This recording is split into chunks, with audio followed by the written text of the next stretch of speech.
Hello friends, मैं सूरज मौर्य आपको अपने YouTube channel SM smart education में स्वागत करता हूं।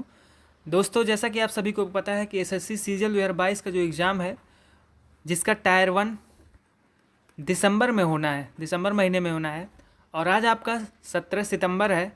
तो आपके पास कुल मिला जुला के 60 से 70 दिन बचे हुए हैं एग्ज़ाम के लिए।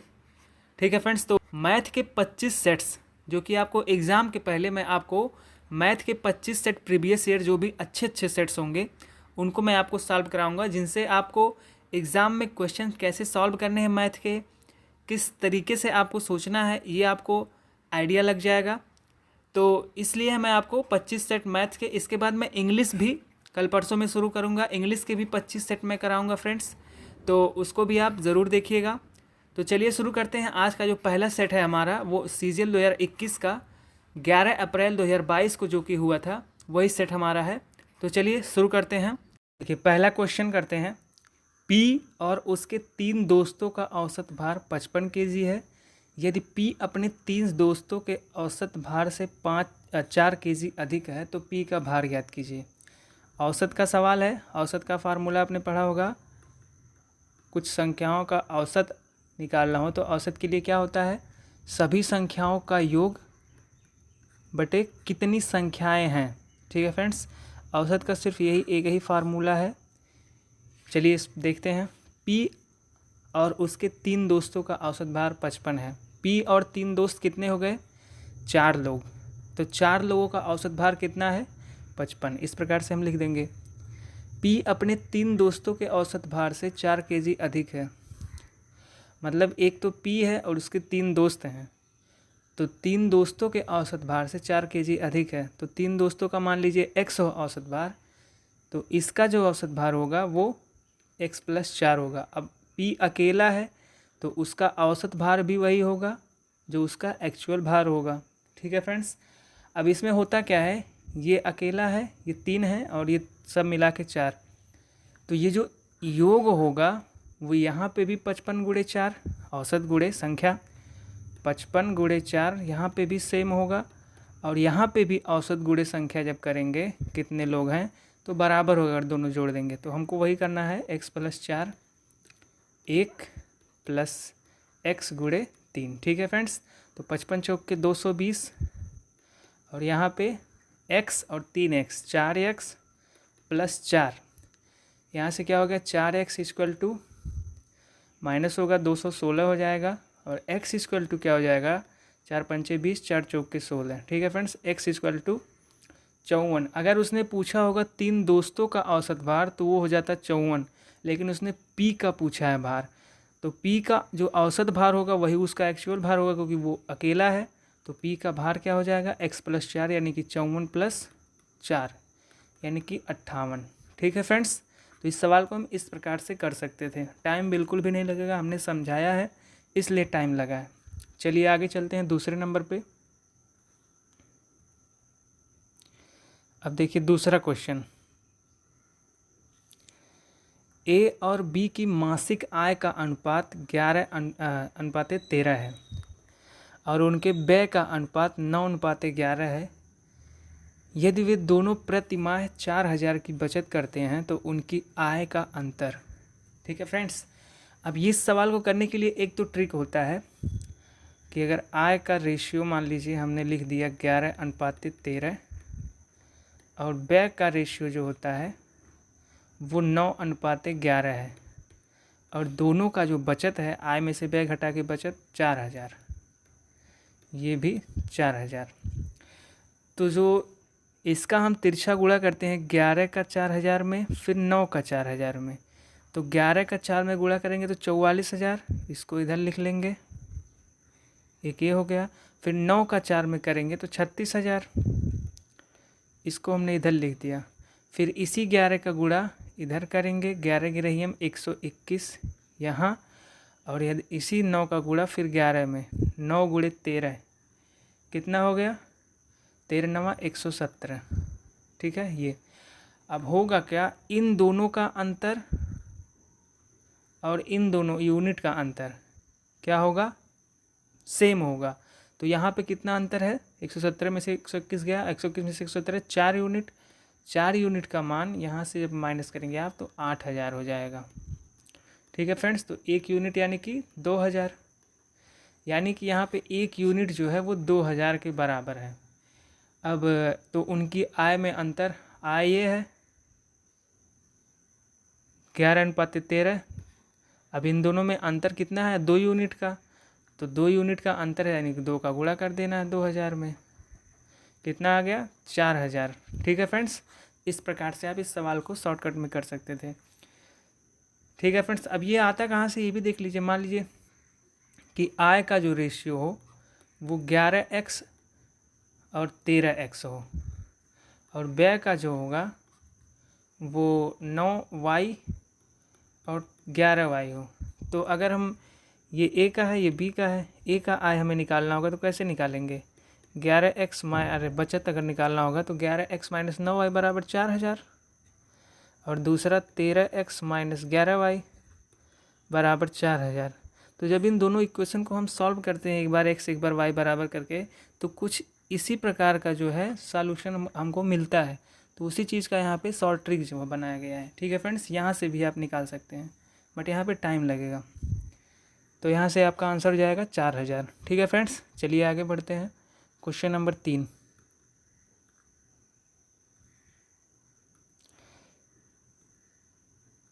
तीन में क्या है, ए बी केंद्र ओ वाले एक वृत्त का व्यास है। एक वृत्त है, ए बी जो है व्यास है। ठीक है, जितना हमसे बोला गया उतना हम कर देंगे। बिंदु ए से एक स्पर्श रेखा खींची जाती है। ए पे जो है स्पर्श रेखा आपको पता है वृत्त से जो है सट के इस प्रकार से जाती है, ये हो गया स्पर्श रेखा। सी वृत्त पर एक ऐसा बिंदु है जिससे बी सी को आगे बढ़ाने पर स्पर्श रेखा से बिंदु पी पर मिलती है। अब मतलब बी को हम जब आगे बढ़ाएंगे इस प्रकार से तो ये स्पर्श रेखा से कहीं बिंदु पी पर मिलती है, और सी जो है यहीं पे है। ठीक है फ्रेंड्स, तो पूछा है ए पी सी बराबर 62 है। अगर ए पी सी ये जो है 62 है तो लघुचाप ए सी की माप। अब लघुचाप यहाँ क्या है, ए सी, ये देखिए ये छोटा वाला है और ये बड़ा चाप है। तो लघुचाप ए सी की माप मतलब मीज़र मतलब क्या होता है कि लघुचाप ए सी जो है सेंटर इसका यहाँ पे कहीं होगा, सेंटर पे कौन सा एंगल बना रहा है बस यही आपको फाइंड करना है, ये एंगल। अब देखिए ये स्पर्श रेखा है तो यहाँ से ये लंब भी है, ये 90 डिग्री हो जाएगा। ठीक है फ्रेंड्स, होगा ना 90 डिग्री होगा। तो ये यहाँ पे अगर 62 है तो इन दोनों का योग भी 90 होगा, तो यहाँ से कितना हो जाएगा 28। और अब देखिए ये वाले जीवा से ए सी अगर हम जीवा मान ले, अगर यहाँ से यहाँ 28 है परिध पे तो सेंटर पे कितना होगा 56। ठीक है फ्रेंड्स, तो इसका आंसर क्या हो जाएगा 56। इसका ये जो आंसर ये गलत दिया हुआ है, इसका आंसर हो जाएगा 56। ठीक है फ्रेंड्स, बस इतना इसमें था। चलिए आगे बढ़ते हैं।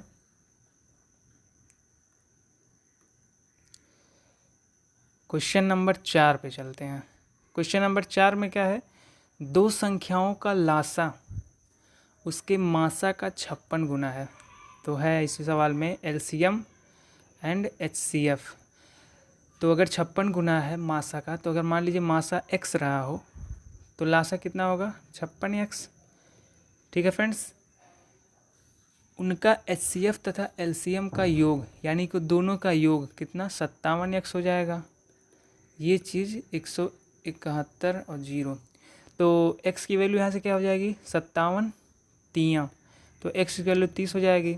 तो यहाँ से हमको क्या मिल गया, एलसीएम मिल गया और एचसीएफ मिल गया। एचसीएफ हो गया 30 x की वैल्यू, और यहाँ से 30 की गुणा जब हम करेंगे 56 में तो 3 छक 18 के 8 एंड 3 पछे 15 1 16, यानी कि 1680 जो है हमारा एलसीएम मिल गया। पूछा क्या है, यदि दो संख्याओं में से एक संख्या 24 हो तो दूसरी संख्या क्या होता है। सिंपल सा है, आपने पढ़ा होगा फार्मूला, पहली संख्या गुणे दूसरी संख्या इक्वल टू इन दोनों का एलसीएम गुणे एचसीएफ। ठीक है फ्रेंड्स, ये फार्मूला है। एक संख्या आपको पता है कितना 240, दूसरा आपको पता करना है, और एलसीएम आपने फाइंड कर लिया है 1680 और एचसीएफ 30। ठीक है फ्रेंड्स, 0 से 0 कैंसिल, 3 से 8 और 8 से 8 दूना 16, 8 एकम 8 और 0। तो दूसरी संख्या कितना आ गया 210। ठीक है फ्रेंड्स, इस प्रकार से हम इस सवाल को कर सकते थे। चलिए आगे चलते हैं 5वें नंबर पे। 5वां नंबर देखते हैं क्या है क्वेश्चन। अब देखिए 5 नंबर जो है वो DI का है। निम्नांकित पाई चार्ट में एक परिवार की विभिन्न मदों पर होने वाला मासिक व्यय इस पाई चार्ट में दिखाया गया है। बच्चों की शिक्षा, परिवहन और किराए पर खर्च की राशि कुल कमाई का कितना % है। आपको पता है कि ये जो टोटल होता है वो 360 डिग्री होता है। ठीक है, 360 डिग्री टोटल होता है, यही 360 जो है टोटल कमाई है। अब हम बाकी जो पूछा है उसकी डिग्री निकाल के इसका % निकाल देंगे। तो बच्चों की शिक्षा कितना दिया है, 70 डिग्री। ठीक है फ्रेंड्स, एंड परिवहन यानी कि ट्रांसपोर्ट 50, एंड रेंट जो है 60। अब ये तीनों पूछा है कि टोटल का कितना है, तो 50, 60, 110 और 70, 180 हो गया। आपको पता है कि 180 जो है 360 का आधा है, यानी कि 50%। ठीक है फ्रेंड्स, कोई दिक्कत नहीं। चलिए आगे चलते हैं क्वेश्चन नंबर 6 पे। क्वेश्चन नंबर 6 भी DI का है। ग्राफ का अध्ययन करें और इसके बाद प्रश्न का उत्तर दें। छात्रों की कुल संख्या 350 है। गणित की परीक्षा में छात्रों का अंक यहाँ पे दिखाया गया है। ठीक है फ्रेंड्स, शायद आपको यहाँ पे दिख नहीं रहा होगा, ये जो है 20 से 40 है, फिर 40 से 60 है, हाँ, फिर 60 से 80 है, फिर 80 से 100 है। इस प्रकार से 20-20 के इंटरवल में यहाँ पे बना हुआ है। फिर यहाँ पे 30 है, 38 है, नहीं ये 10 है, ये 18 है। ठीक है फ्रेंड्स, इस प्रकार से ये 32 है, ये 45 है, और ये जो है 60 है, 75 है, 55, 40, इस प्रकार से है। ठीक है फ्रेंड्स, अब इसमें पूछा क्या है, 140 और उससे अधिक अंक प्राप्त करने वाले छात्रों की कुल संख्या। अब देखिए यहाँ पे जो है 120 से 140, 140 तक तो लेना नहीं है, 140 और उससे अधिक अंक प्राप्त करने वाले, तो ये तीनों हमको लेना है। तो 55 और 40 कितना हो गया, 95, 95 और 15, 15 ही है ना, 95 और 15, 110, ये हो गया। देखिए सीधा सीधा आपको मिल गया, हालांकि भी एक ऑप्शन और है यहाँ पे 11। चल देखते हैं दूसरा क्या कह रहा है, 60 से 120 के बीच अंक प्राप्त करने वाले। अब देखिए 60 का इंटरवल यहाँ पे है, इससे आगे लेंगे, 60 तक तो लेना नहीं है, 60 से आगे लेना है। 60 से कहाँ तक, 120 तक, 120 यहाँ पे है, तो यहाँ तक का ये तीनों जो हमको ऐड करना है। ठीक है फ्रेंड्स, जब हम ये तीनों जोड़ेंगे तो कितना आएगा, 105 हो गया, और 32, 137। ठीक है फ्रेंड्स, देखिए सीधे सीधे आपका आंसर मिल गया, 110 अनुपाते 137। ठीक है फ्रेंड्स, चलिए आगे चलते हैं क्वेश्चन नंबर 7 की तरफ। क्वेश्चन 7 क्या है, विभिन्न स्कूलों में कुछ विद्यार्थी, केवल लड़के और लड़कियां, ओलंपियाड परीक्षा में शामिल हुए। 20% लड़के और 15% लड़कियां परीक्षा में अनुत्तीर्ण हो गए। अब इससे आपको बहुत ज़्यादा कुछ तो मिल नहीं रहा कि 20% लड़के 15% लड़कियां। परीक्षा उत्तीर्ण करने वाले लड़कों की संख्या परीक्षा उत्तीर्ण करने वाली लड़कियों की संख्या से 70 अधिक थी। कुल 90 विद्यार्थी अनुत्तीर्ण हुए। अब देखिए यहाँ पे विद्यार्थियों के बीच में कोई रिलेशन नहीं दिया है कि लड़के कितने हैं लड़कियां कितनी हैं, या उनमें कोई रेशियो। तो आप ऐसे सवालों में क्या करिए, बॉयज़ और गर्ल, बॉयज़ को आप मान लीजिए 100x, कैलकुलेशन आसान होगा, और गर्ल को क्या मान लीजिए 100y। ठीक है फ्रेंड्स, ये रियल भी नहीं है ना ही रेशियो ही है। ठीक है फ्रेंड्स, अब यहाँ x का जो भी वैल्यू आएगा इसका मल्टीप्लाई करेंगे तो ये रियल वैल्यू आपको मिल जाएगी। अब कह रहा है कि 20% लड़के 15% लड़कियाँ फेल हो गई, तो मतलब फेल का क्या हो जाएगा भाई 20x, और यहाँ से क्या हो गया 15y, ये फेल हो गई। तो पास कितना हो जाएगा 80x, और यहाँ से ये रेशियो नहीं है, और यहाँ से 85y। ठीक है, ये फेल का हो गया, ये पास का हो गया।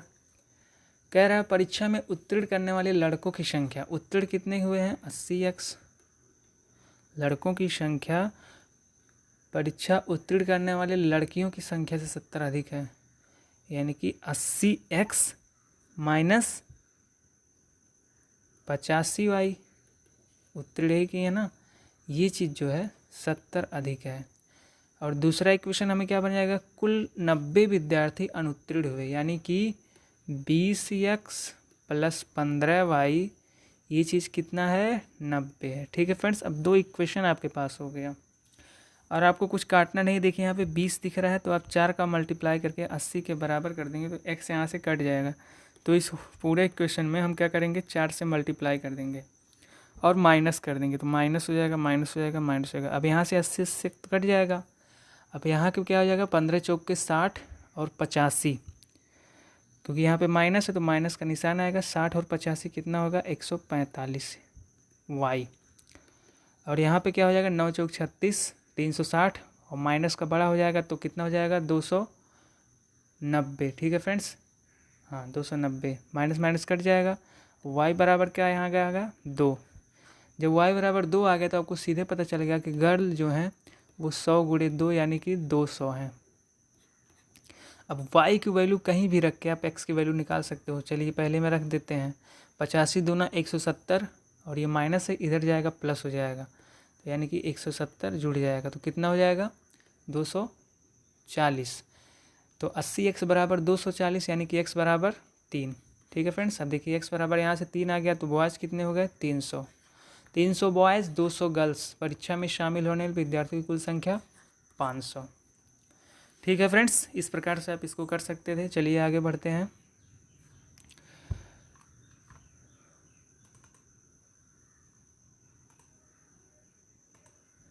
Question number 8। क्वेश्चन नंबर 8 में क्या है, निम्नांकित व्यंजन का मान ज्ञात कीजिए। 372 भागा 56 गुणे 7, सीधे आपको क्या करना है 372 भागा 56 गुणे 7, पहले भाग किया था फिर गुणा, माइनस का 5 प्लस 2 कितना हो जाएगा, माइनस का 3 हो जाएगा। 7 बटे 56, 8 से काटना है, 8 चौक 32, 5 2 8 छक्का 48, आधा बढ़ जाएगा, कितना हो जाएगा 43.5। ठीक है फ्रेंड्स, 43 सही, 1/2। चलिए आगे चलते हैं क्वेश्चन नंबर 9 की तरफ। Question number 9। ठीक है फ्रेंड्स, एक समकोण त्रिभुज की तीनों भुजाओं की लंबाई, समकोण त्रिभुज क्या होता है, जिसका एक एंगल 90 डिग्री हो, और सबसे बड़ा क्या होता है कर्ण होता है। तो आपको x-1 x+1 x+3 में सबसे बड़ा कौन सा हो जाएगा x+3। अब देखिए x-1 x+1 कोई भी एक हो जाएगा। तो पूछ रहा समकोण त्रिभुज के कर्ण की लंबाई, कर्ण की लंबाई। अब एक चीज़ आप ध्यान दीजिए कि सारे सवाल आंसर जो हैं वो इंटीजर ही हैं। ठीक है फ्रेंड्स, सभी क्या हैं पूर्णांक हैं। तो एक चीज़ तो फिक्स है, वो रियल जो हमारा ट्रिपलेट चलता है उसी पे है। अब देखिए ऑप्शन में से कौन सा कर्ण हमारे ट्रिपलेट में आता है, क्या 6 किसी ट्रिपलेट में आता है जिसका कर्ण 6 हो, नहीं होता है। ना ही 7 का भी कर्ण होता है, 12 भी नहीं बनता है, 12 के साथ तो 12 5 13 होता है, तो 13 कर्ण बनता है। लेकिन 10 के साथ होता है ऐसा, 6 8 10। ठीक है फ्रेंड्स, तो आप आसानी से इसको मार सकते थे और चेक भी कर सकते हैं कि इसको हम 10 रखेंगे तो x बराबर क्या हो जाएगा 7, 7 में से 1 गया 6 और 7 में 1 जोड़ा 8। ठीक है फ्रेंड्स, तो यहाँ से आंसर क्या हो जाएगा 10। इसको ऐसे ही करिएगा। चलिए आगे चलते हैं। Question number 10। 10 क्या है, एक त्रिभुज है ABC, त्रिभुज बना दिया ABC। अब PQR जो है ABBC CA पर इस प्रकार लिया गया है, मतलब AB पे है P, BC पे है Q एंड CA पे है R, कि BQ बराबर PQ है। ये कहीं पे है इस प्रकार, BQ बराबर PQ है, ये दोनों बराबर है, एंड QC बराबर QR है। ये बराबर का साइन है, मतलब ये दोनों आपस में बराबर, ये दोनों आपस में बराबर। BAC बराबर 75 है। तो पूछा है पी क्यू आर। अच्छा, ये वाला एंगल हमने इसका आपको डायरेक्ट फार्मूले वाले में बताया है कि इसको डायरेक्ट कैसे निकालते हैं। क्या होता है फार्मूला इसका, 180 माइनस 2 गुणे BAC। ठीक है फ्रेंड्स, यहाँ से आप डायरेक्ट निकाल सकते थे 180 माइनस 2 गुणे 75, 75 दूना 150, कितना हो गया 30 डिग्री। यहाँ से आप इसको डायरेक्ट ऐसे कर सकते थे। अगर आपको नहीं पता था तो क्या कर सकते हैं, इसको थीटा मान लीजिए, इसको थीटा मान लीजिए, एंड इसको क्या कर दिए अल्फ़ा मान लीजिए, या एक्स मान लीजिए, एक्स इसको मान लीजिए। तो अब ये थीटा दोनों बराबर, तो ये वाला एंगल कितना होगा, ये वाला 180 माइनस 2 थीटा, क्योंकि तो तीनों का जो है तो बराबर ही होगा। और ये वाला क्या हो जाएगा 180 माइनस 2x। ठीक है फ्रेंड्स, तो ये निकल गया और ये निकल गया हमको। अब क्या है, ये कितना होगा जो हमको निकालना है, वो कितना होगा भाई। ये टोटल तो स्ट्रेट लाइन है, ये टोटल 180 होगा, और 180 में से अगर हम ये दोनों एंगल घटा देंगे जो हमने अभी निकाला है, तो ये वाला एंगल हमको पता चल जाएगा। तो निकाल देते हैं दोनों जोड़ के, 360 माइनस का 2x प्लस वाई। तो अब क्या निकला देखते हैं, 180 माइनस 360 प्लस का 2x प्लस वाई। अब x प्लस वाई क्या है, यहाँ पे x है, y हमने मान लिया ये जो है अल्फ़ा है, थीटा ये थीटा है। तो x प्लस थीटा क्या है, 180 में से 75 घटा देते हैं 105। ठीक है फ्रेंड्स, तो 105 दूना 210, और प्लस का यहाँ पे कितना आ जाएगा माइनस का 180, तो यहाँ से कितना आ गया 30। ठीक है फ्रेंड्स, तो ऐसे भी आप निकाल सकते थे। चलिए आगे चलते हैं क्वेश्चन नंबर 11 पे, 11 पे। 11 क्या है,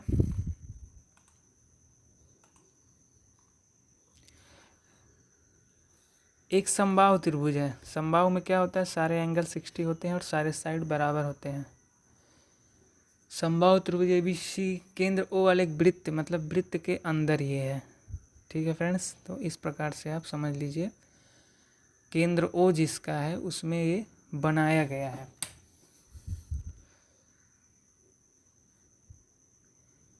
चाप BC, ये A है, ये B है, ये C है, ये क्या है, ये चाप BC है। चाप BC पर एक बिंदु D है, इस पे कहीं एक बिंदु D है कि CBD इक्वल टू 40। CB मान लीजिए D यहाँ रहा हो, तो CBD क्या हो जाएगा 40। तो BCD बताना है, BCD ये वाला फाइंड आपको करना है।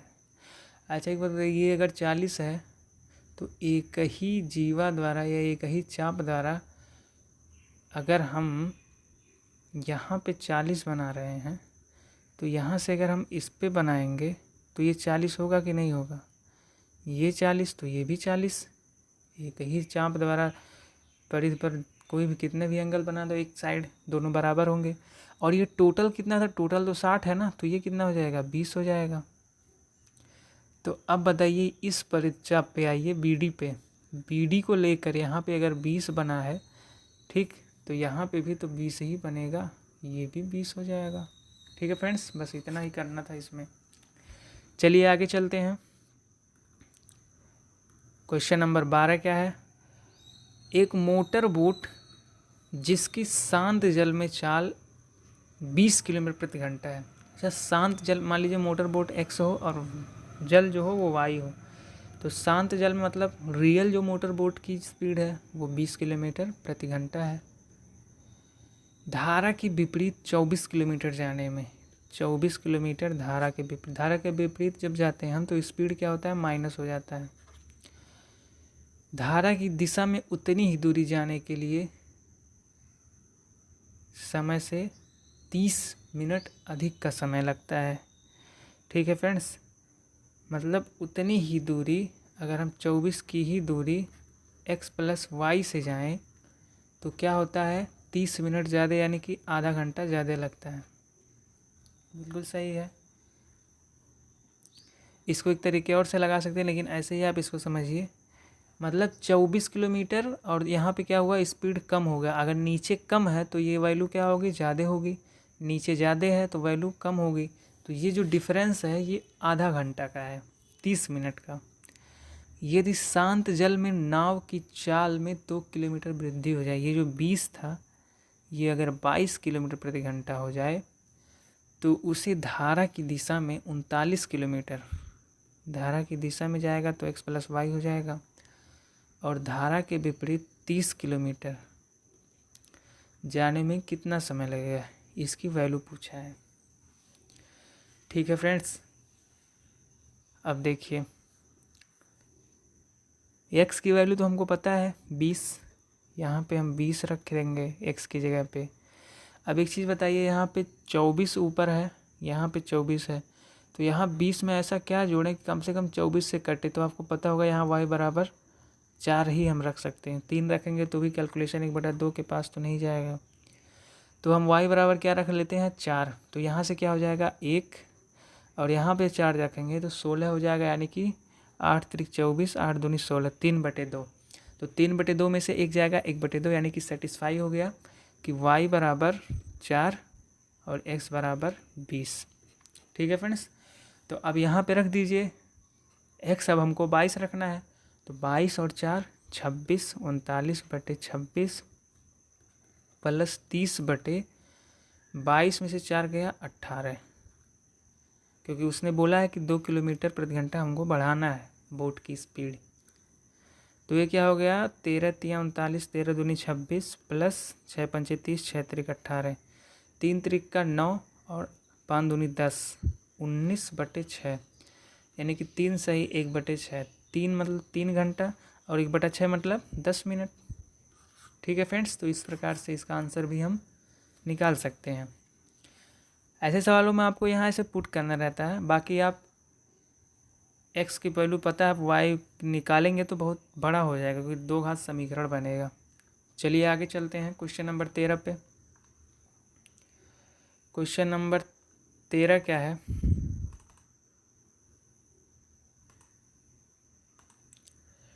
ए ने एक मोबाइल फ़ोन बी को 25%, ए ने क्या किया, बी को 25% के लाभ पे बेचा, और बी ने सी को 10% की हानि पर बेचा। यदि सी ने इसके लिए इतना रुपया भुगतान किया, तो सिंपल सा वो फंडा है, ए ने बी को कितने % लाभ है, 25, तो यानी ए का जो भी मूल्य रहा होगा वो 25% लाभ यानी कि 125% पे बेचा होगा, और बी ने सी को 10% हानि यानी कि जो भी उसका मूल्य उसको पाया होगा उसके 10% हानि यानी कि 90% पे बेचा होगा, और वही जो सी है वो उसको 5625 में ख़रीदा है। तो यहाँ से हम ए आसानी से निकाल सकते हैं। 25 पंचे 25 चौके 0 0 कट, 9 से काटेंगे तो 9 चौक 9 छक 54, 2 22 9 दूनी 18, 9 पचे 45, 625, 5 से काटेंगे 125। अब 125 में आपको 40 का गुणा करना है, तो 4 पंचे 20, 4 दूना 8 2 10, 4 1 कम 4 1 5। ठीक है फ्रेंड्स, तो यहाँ से क्या हो जाएगा 5000 इसका आंसर हो जाएगा, कुछ भी नहीं करना था। चलिए आगे चलते हैं क्वेश्चन नंबर 14 की तरफ। 14 देखिए फिर से DI है, 2014 है, ये 15 है, ये 2016 है, ये 17 है, ये 18 है। ये लाइन जो ब्लू वाली है वो A है, ये B है। कारों के निर्यात को दर्शाता है 14 से 18 में। अब क्या कह रहा है, 2014 से 17 में A प्रकार, नहीं 14 और 17 में, तो 14 में A कितना है, यहाँ पे आप देखेंगे तो 200, और 17 में कितना है A 175, तो 375 हो गया एक प्रकार का कुल निर्यात। 2015 और 16 में B प्रकार, 15 और 16 में B कितना है 250, 275 नहीं, यहाँ 200, 250 और 200 450। ठीक है फ्रेंड्स, तो आप देखिए काट दीजिए, 25 से काटते हैं, 25 से कम 25, 12 25, 25 से कम 25 और 25 25 125, 25 एक कम 25, 20 बचा, एक 0, 25 बटे, तो आप यहाँ देख लीजिए 5:6 आ गया। ठीक है फ्रेंड्स, चलिए आगे चलते हैं क्वेश्चन नंबर 15 की तरफ।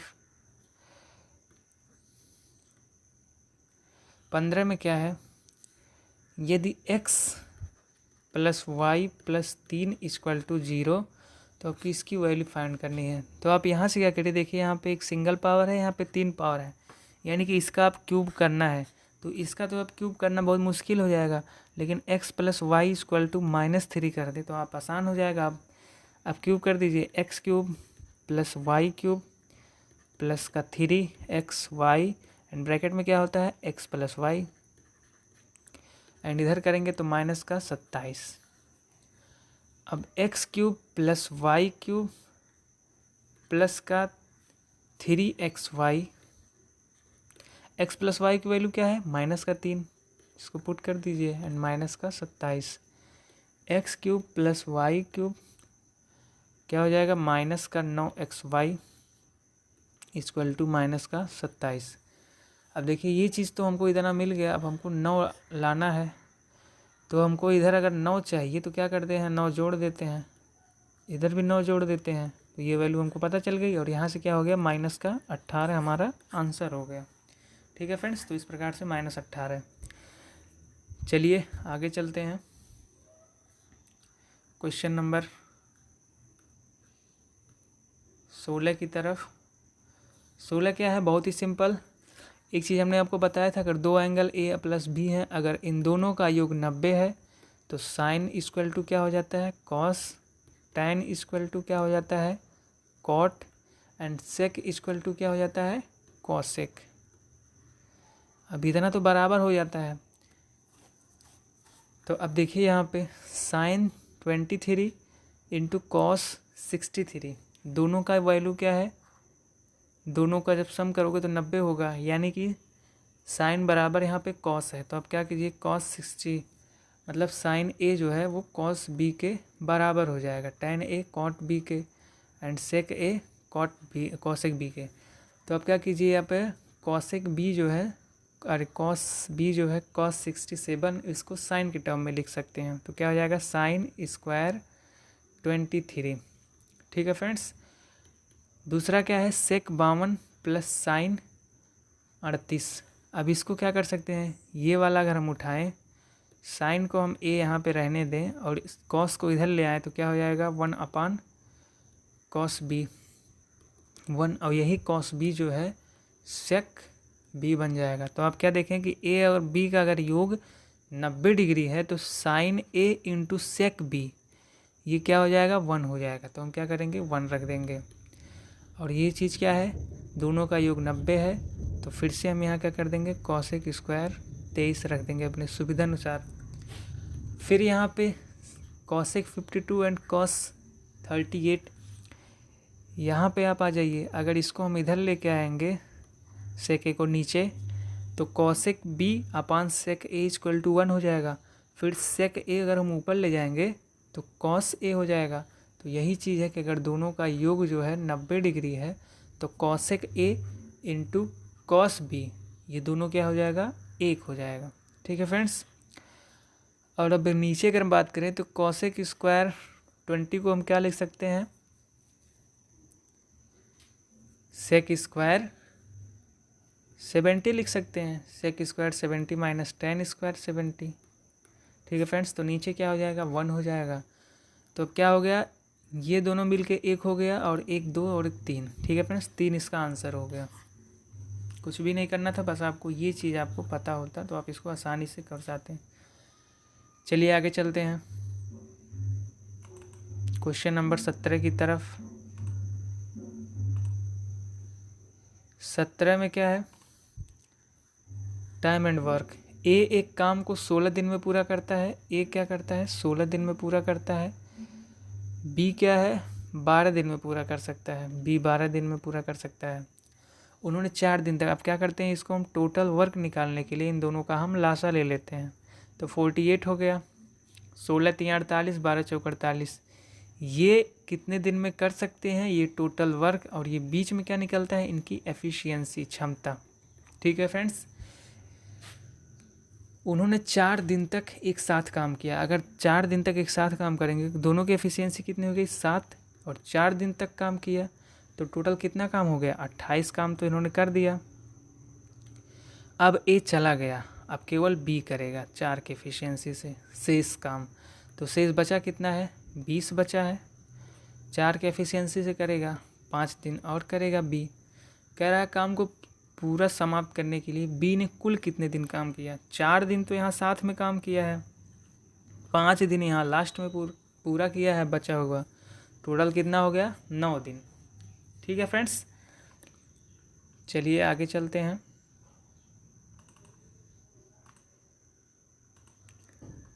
क्वेश्चन नंबर 18, एक अधूरी मीनार, ये मीनार है पूरा नहीं है, एक अधूरी मीनार जो है आधार से, मीनार के आधार से 78 मीटर दूर, अधूरी मीनार के शिखर का उन्नयन कोण, मतलब ये जो है शिखर का उन्नयन कोण 30 डिग्री है। हाइट एंड डिस्टेंस का सवाल।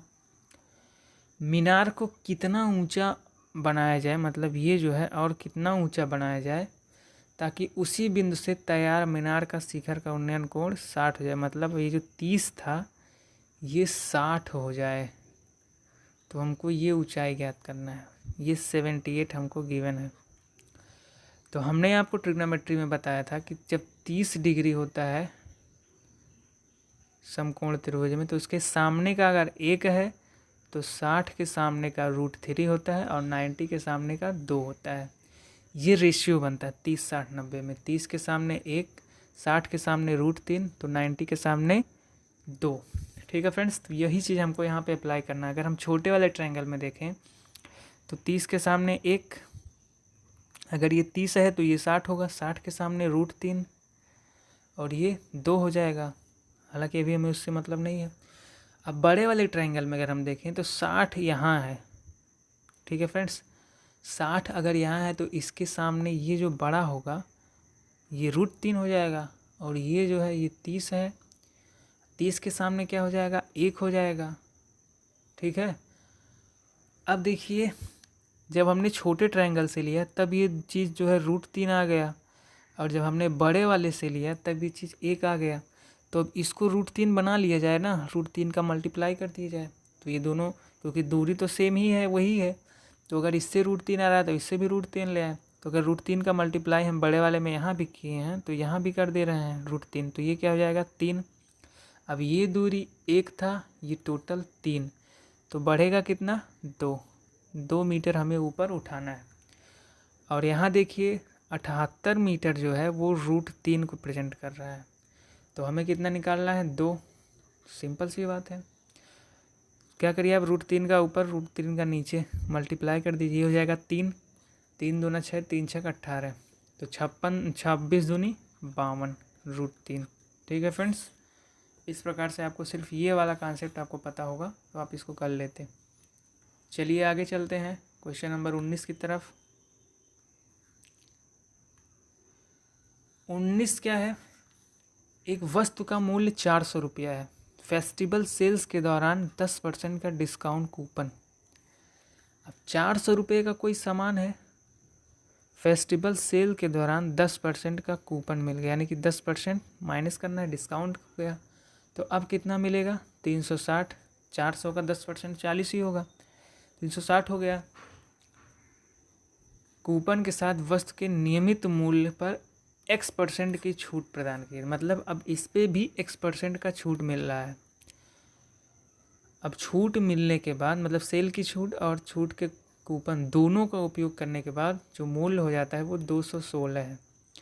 तो हमको X निकालना है, तो X निकलेगा कैसे, इसी पे तो निकलेगा। 360 पे हमने ये जो अंतर आया है वो कितना % का छूट हुआ, तो 60 घटा लेते हैं, 360 216, तो 10 में की 6 गया 4, 5 में की 1 गया 4, और 2 में से 3 में से 2 गया 1, यानी कि 144 का छूट मिला है 360 पे।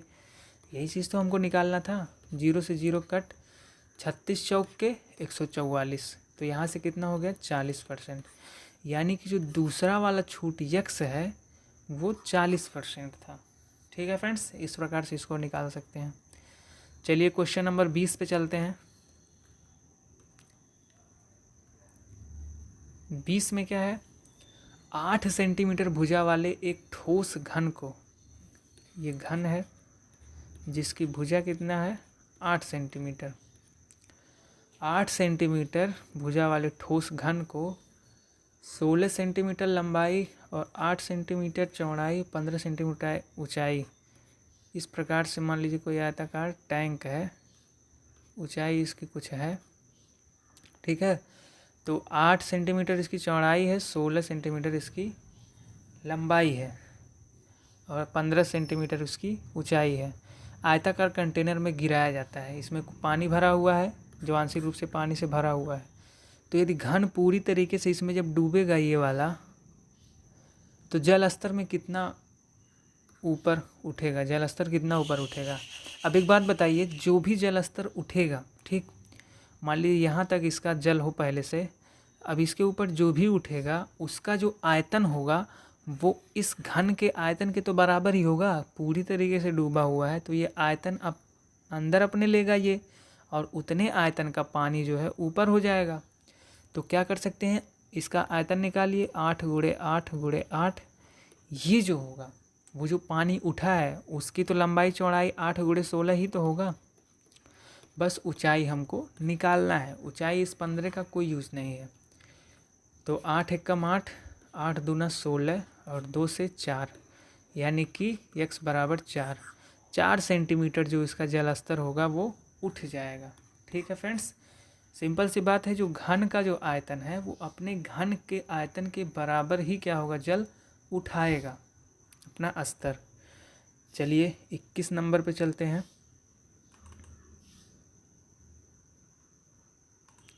21 नंबर में क्या है, हिस्टोग्राम है, निम्नांकित हिस्टोग्राम सुबह 6 बजे से लेकर 12 बजे तक एक कॉलोनी के निकट वाली सड़क से गुजरने वाली कारों की संख्या दिखाता है। ये 6 है, 7 है, 8 है, 9 है, 10 है, 11 है, 12 है, मतलब 6 बजे से 12 बजे तक कितनी कारें गुजर रही हैं ये दिखाया गया है।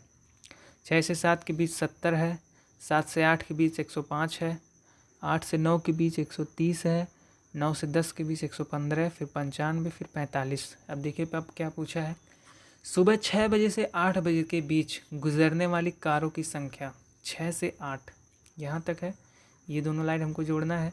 70 और 105 175। सुबह 9 से 11 बजे के बीच गुजरने वाली कारों की संख्या से अनुपात, 9 से 11, 9 यहाँ है और 11 यहाँ है, ये दोनों जोड़ना है। तो 105 और 95 कितना हो गया 100, 95 100 यानी कि 210। ठीक है फ्रेंड्स, अब देखिए 5 से काटिए, 5 × 3 = 15, 5 × 25, 5 × 4 = 20, 5 दूनी 10, कितने से 7 से 7 × 5 = 35, 7 × 6 = 42। ठीक है फ्रेंड्स, देखिए यहाँ पे आंसर आ गया 5:6।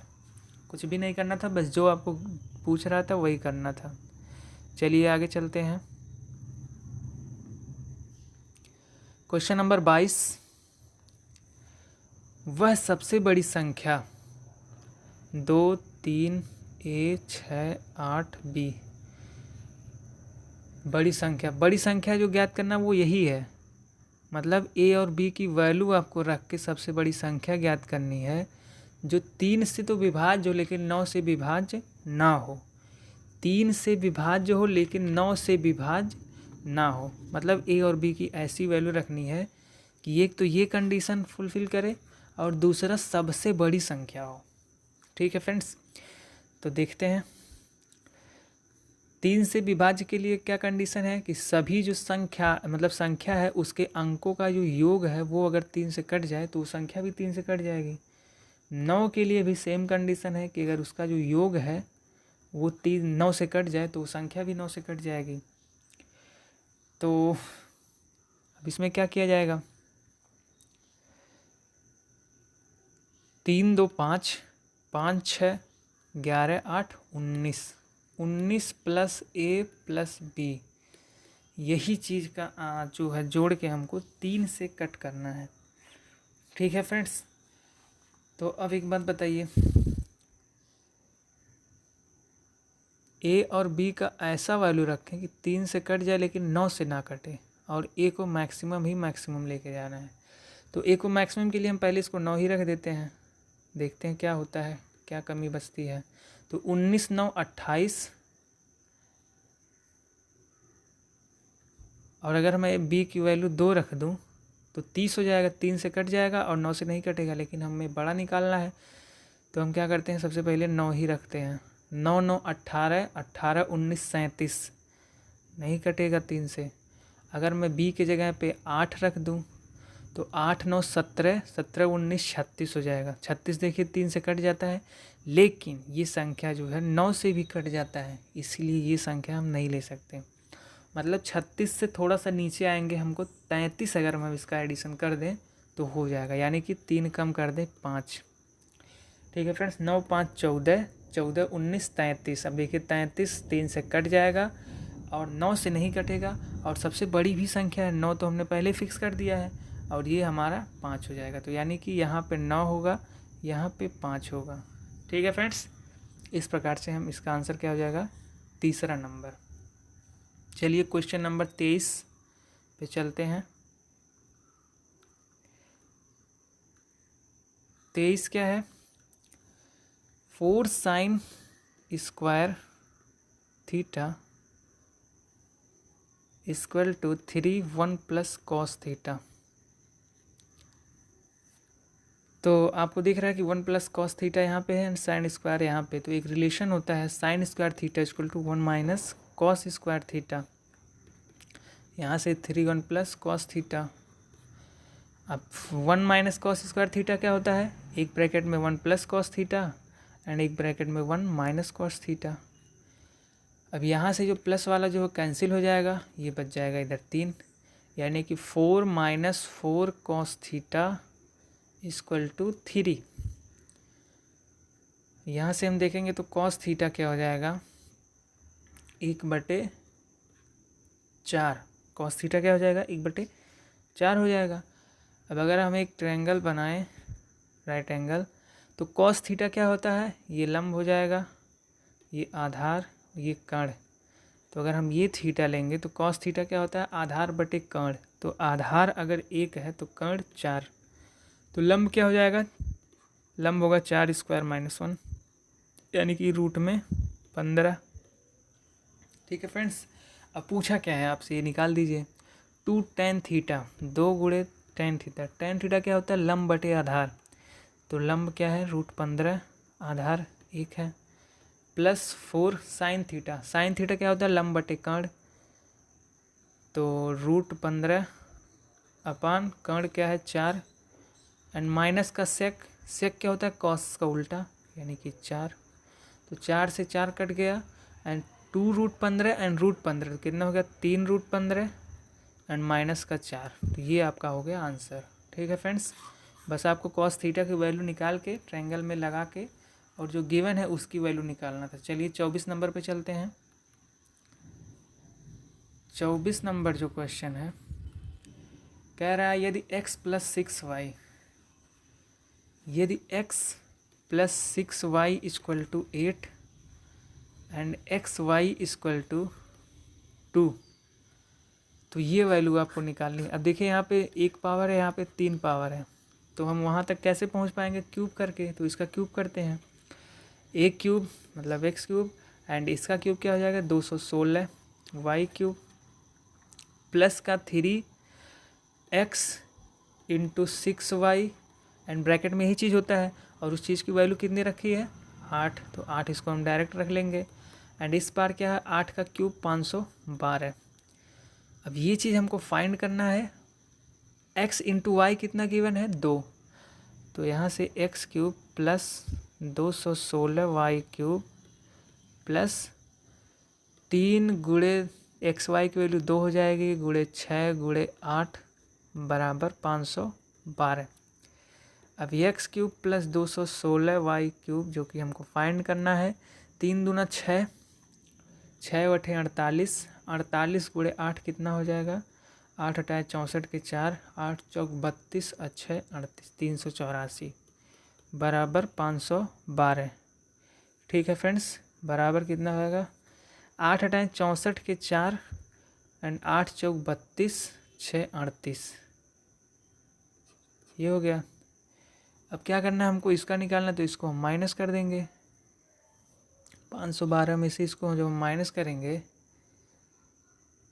384, तो 12 में की 4 गया 8 एंड 10 में की 8 गया 2, 10 की 8 गया 2, 128। कहीं पे कुछ मिस्टेक हुआ है।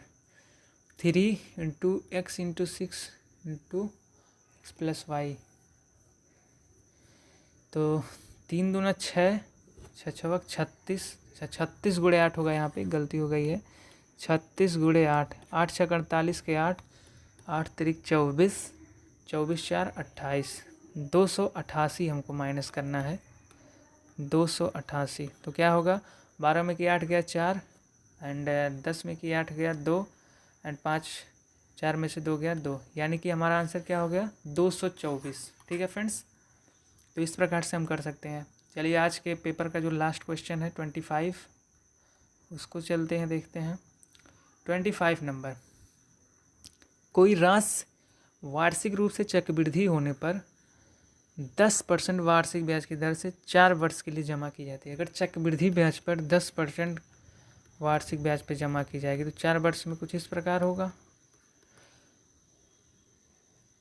2 वर्ष के अंत में, अच्छा 2 वर्ष के अंत में चक्रवृद्धि ब्याज कितना मिलेगा, सिंपल सा फार्मूला है। अगर पहले वर्ष में x, दूसरे वर्ष में y, तो x plus y plus x y divide by 100, इतना परसेंट मिलता है। तो यहाँ से क्या होगा, 10 10 20 एंड प्लस 10 दाहिम 100 बटे 100, यानी कि 2 वर्ष में जो होगा 21% मिलेगा। और 4 वर्ष के अंत में कितना मिलेगा, तो मान लीजिए इस 2 वर्ष में भी 21% मिले, तो दोनों का हम एक बार एवरेज निकाल लेंगे। अगर इक्विवेलेंट तो 4 वर्ष का निकल जाएगा, 2 वर्ष में तो 21 हो गया। हम एक तो आपको डायरेक्ट इसको याद रखना चाहिए, जो 4 वर्ष में होता है वो 46.41% होता है।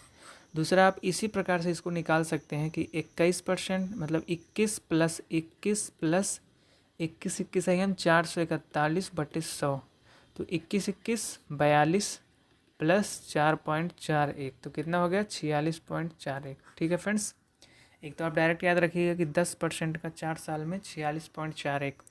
तो कह रहा है जो अंतर है वो 5082 है, तो अंतर कितना हो जाएगा, 21 घटाएंगे तो लगभग 25.41, 25.41% जो है ये चीज़ गिवन है 5082। अब आपको डायरेक्ट दिख रहा है कि ये 2 टाइम है, यानी कि ये 200 टाइम है। ठीक है फ्रेंड्स, तो 1% कितना हो गया 200, तो वह राशि जो होगी 100% कितना हो जाएगा 20,000। ठीक है फ्रेंड्स, अगर वीडियो पसंद आया हो तो वीडियो को लाइक कीजिए, शेयर कीजिए और चैनल को सब्सक्राइब ज़रूर कीजिएगा। दोस्तों मैं 25 सेट कराऊंगा, आप ज़रूर बने रहिएगा आखिरी तक, जो कि आपको एसएससी सीजीएल 2022 और सीएचएसएल 2022 के लिए बहुत ही महत्वपूर्ण होगा, हेल्पफुल होगा। ठीक है फ्रेंड्स, चलिए धन्यवाद।